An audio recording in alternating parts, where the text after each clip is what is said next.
ሰላም ጤና ይስጥልን ውድ የቻናሌ ቤተሰቦች እንደምን አላችሁ? ሁሉ ሰላም ነው? ሁሉ አማን ነው? እኔ ደህና ነኝ፣ እግዚአብሔር ይመስገን። ደህና ነኝ ከኢቴክ ሚዲያ። ዛሬም እንደተለመደው እንግዲህ ለእናንተ አሪፍ የሆነ ቪዲዮ ይዤ መጥቻለሁኝ።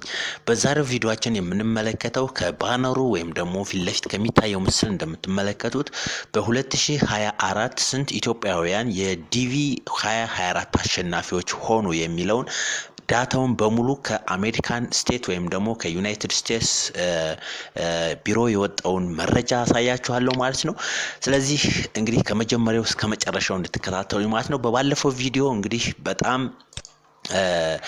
ብዙ ሰዎች በ2024 የኢትዮጵያውያን ዜጎች ዲቪ 2024ን የማሸነፍ ቻንሳቸው ይጨምራል የሚል ቪዲዮ ሰርቼ ነበር ከሆነ ስታቲስቲክስ ተነስቼ ማለት ነው። እንግዲህ እውነትም በዚህ አመት ወይም ደግሞ በ2024 በጣም ብዙ ሰዎች እድለኛ ሆነዋል ማለት ነው። እንግዲህ እንደምትመለከቱት በ2023 ዳታውን ሳሳያችሁ ወደታች ማለት ነው እንግዲህ ከአፍሪካ ውስጥ ብዙ የዲቪ ኮታ ያገኙት እና አልጄሪያ ነበሩ ማለት ነው። እና አልጄሪያ እና ኬንያ እንደምትመለከቱት 5526 3417 ነበር። ኢትዮጵያን በምንመለከትበት ጊዜ እንግዲህ እዚህ ጋር እንደምታዩት ኢትዮጵያ እንግዲህ ከ2600 በላይ ማለት ነው ከ2600 በላይ ዜጎቿ አሸናፊ ሆነው ነበር ማለት ነው። ኦኬ እንግዲህ እንደምትመለከቱት በ2023 ይሄው ኢትዮጵያ ወደ 2761 ዜጎቿ እድለኛ ሆነው ነበር ማለት ነው፣ ወይም ደግሞ አሸናፊ ሆነው ነበር ማለት ነው። እንግዲህ በ2024 ምን ያህል ዜጎች አሸናፊ ሆኑ የሚለውን ነው የምነግራችሁ ማለት ነው። እንግዲህ ከዛ በፊት እስኪ አጠቃላይ ስለ ዲቪ 2024 አጠቃላይ መረጃ ልንገራችሁ። እንግዲህ በአመቱ እንደምታውቁት ከኦክቶበር 5 እስከ ኖቬምበር 8 2022 ነበር የተሞላው ዲቪው ማለት ነው። እንግዲህ በአጠቃላይ ወደ 22 ሚሊዮን 185619 ዜጎች ናቸው ማለት ነው አጠቃላይ ዲቪውን የሞሉ በአለም ደረጃ ማለት ነው። ከዚህ ውስጥ እንግዲህ ወደ 143000 የሚደርሱ አመልካቾች ለኖቲፋይ ተደርገዋል ወይም ደግሞ ደርሷችኋል ተብሎ ኖቲፋይ ተደርገዋል ማለት ነው። ስለዚህ እንግዲህ ያው ደርሷችኋል ተብሎ ኖቲፋይ የተደረጉት ሁሉ በሙሉ ግሪን ካርድ ያገኛሉ ማለት አይቻልም። ምክንያቱም እንግዲህ እንደምትመለከቱት 55000 ቪዛ ብቻ ነው የሚዘጋጀው ማለት ነው። ስለዚህ 143000 ዜጎች ደርሷችኋል ተብለው ኖቲፋይ ቢደረጉም ቪዛ የማግኘት እድላቸው እንግዲህ የተለየ ነው ማለት ነው። ስለዚህ 55000 ዜጎች ብቻ ናቸው እድለኛ የሚሆኑ። ሌሎቹ እንግዲህ ከዛ ውስጥ ሌሎቹ some who wins a lottery fail to eventually get permanent resident visa for various reasons እንግዲህ በተለየ ምክንያት እድለኛ ያልሆኑ አሉ። ምክንያቱም እንግዲህ ሲያመለክቱ ineligible ነበሩ ወይም ደግሞ ህጋዊ ያልነበሩም። አንዳንዶቹ በትምህርት ደረጃቸው ወይም ደግሞ educational requirement በሚባለው፣ አንዳንዶቹ ደግሞ ፎርሙን ሲሞሉ ሚስቴክ ኢን ዜር አፕሊኬሽን ፎርም ማለት ነው። አንዳንዶቹ ደግሞ እንግዲህ ውዝግብና ያልተጠበቀ ነገር በመሙላታቸው አወዛጋቢ የሆነ መረጃ በመስጠታቸው ከዚህ እጣ ውጭ ሆነዋል ማለት ነው። እንግዲህ አስቡት ከ22 ሚሊዮን ምናምን ሰው 143000 ብቻ ነው ኖቲፋይ የተደረገው። ከዛ ውስጥ እንግዲህ 55000 ብቻ ቪዛ ይደርሳል ማለት ነው።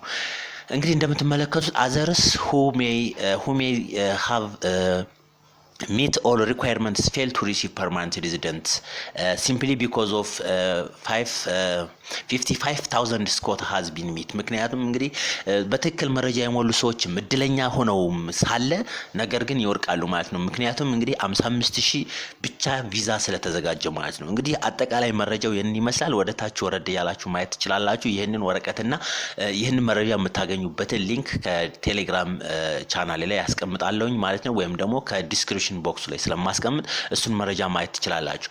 አሁን በቀጥታ የሚሄደው ወዴት ነው? ወደ 2024 የአሸናፊዎች ሊስት ነው ማለት ነው። እንግዲህ በአለም ደረጃ ወይም ደግሞ በአፍሪካ ደረጃ የአሸናፊዎችን ቁጥር እነግራችኋለሁ ማለት ነው።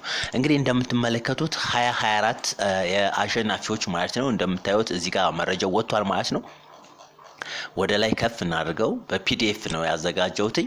እንደምታዩት እንግዲህ ግሪን ካርድ ሎተሪ ዊነር ስታቲስቲክስ DV2024 ነው ወይም DV24 ይላል ማለት ነው። እንደምታዩት አጠቃላይ ይህንን ይመስላል መረጃው። ወደ ታች ስታዩት በሀገር ደረጃ ለምሳሌ በአህጉር ደረጃ ኢሮፕ ላይ ወይም አውሮፓ ላይ ሆናችሁ የሞላችሁ ሰዎች እንግዲህ እንደምታዩት አልባኒያ እነ ክሮኤሺያ እነ ሲፕረስ እነ ዴንማርክ ቡልጋሪያ ምናምን እንደምታዩት እንግዲህ ይሄንን ወደታች የኢሮፕን ማየት ትችላላችሁ እኔ ግን ትኩረት ማረጋው የአፍሪካ ላይ ነው ማለት ነው አፍሪካ ላይ እንደምታዩት እንግዲህ በአሁኑ አመት እንግዲህ ብዙ እጣ ያገኘች ሀገር አልጄሪያ ናት እንግዲህ በ2023ም በ2024ም ብዙ እጣ አግኝታለች ማለት ነው እነ አንጎላ እነ ቤኒን እነ ቦትስዋና እነ ቡርኪና ፋሶ እንግዲህ እንደምታዩት ይመስላል ወደታች ስትሄዱ ኢጂፕት እንደምታዩት ኢጂፕትም በየአመቱ በጣም ብዙ ዜጎችን እድለኛ ታደርጋለች ወይም ግብጽ ማለት ነው 5509 ወደኛዋ ሀገር ኢትዮጵያ ወይም ደግሞ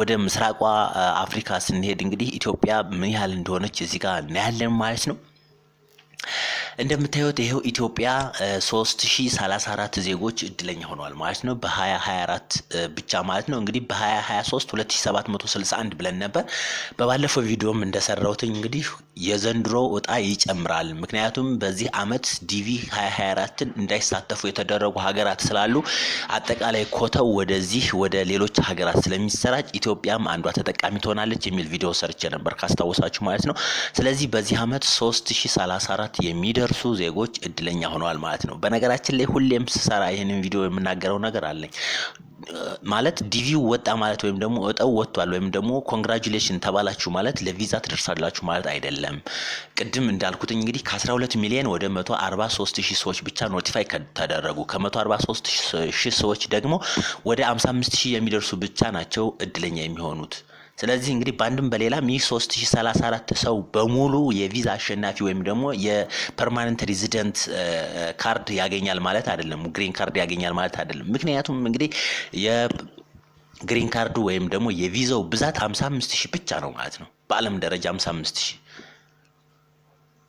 ስለዚህ ይሄንን 55000 እንግዲህ አካፍሉት ለስንት ሰው ስለዚህ if you are what a chancer እንግዲህ ቻንስ ያላችሁ ሰዎች ከሆናችሁ እንግዲህ ያው የማግኘት እድል አላችሁ ወይም ደግሞ እድለኛ ከሆናችሁ ይሄንን ቪዛ የማግኘት እድል አላችሁ ነገር ግን ሁሉም 3034 ሰው በሙሉ ይደርሷል ማለት አይደለም ማለት ነው እንግዲህ የዲቪ 2024 ስታቲስቲክስ ይሄንን ይመስላል እናንተ ከፈለጋችሁ ደግሞ ይሄንን በሙሉ ምክንያቱም እንግዲህ በተለያየ የአፍሪካ ሀገር ወደ ሶማሊያ ሱዳን ሳውዝ ሱዳን ሩዋንዳ ኒጀር ናምቢያ በሙሉ እዚህ ሀገር ሆናችሁ የሞላችሁ ዜጎች ካላችሁ ደግሞ ምን ያህል ሰዎች አሸናፊ እንደሆኑ ማወቅ የምትችሉበት መንገድ አለ ማለት ነው ስለዚህ እዚህ ጋር እንደምታዩት እንግዲህ የኔ ሊንክ ሰጣችሁና ግሪን ካርድ ኤክስፐርት የሚል ወይም ደግሞ ግሪን ካርድ ሎተሪ የሚል አለ እዚህ ጋር እንደምታዩት እቺ 2023 ትላለች እናንተ በ2022 ማየት ትችላላችሁ በሚቀጥለው አመት ደግሞ 2024ን እቺኛዋን ክሊክ ያደረጋችሁ ማየት ትችላላችሁ ከዚህ በፊት የነበሩ ስታቲስቲኮችን ወይም ደግሞ ዳታዎችንም ማየት ትችላላችሁ ማለት ነው